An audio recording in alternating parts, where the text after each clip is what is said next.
Hi, I'm Mike Casey, and thanks for coming back for another edition of Scaling Green's Communicating Energy Lecture Series.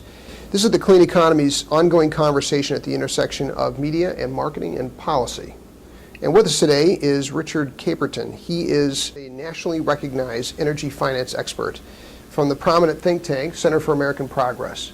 Can you explain the difference between the PTC and MLPs? First is that they're just a different scale of value. The PTC is much more valuable to the wind industry than MLP treatment would be.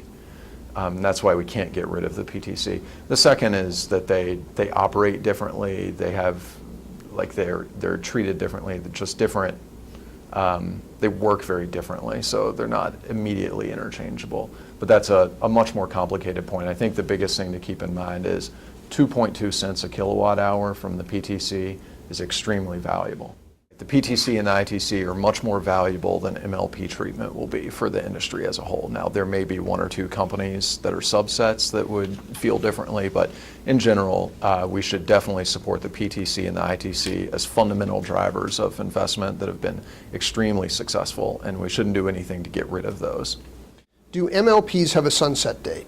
MLPs do not have a sunset date. That's a permanent thing, and that's a lot of the benefit for it is that the PTC will go away at some point unless we're successful, as we have been every time it expired. But we have to keep fighting that fight, whereas MLP is permanent, and that has some value.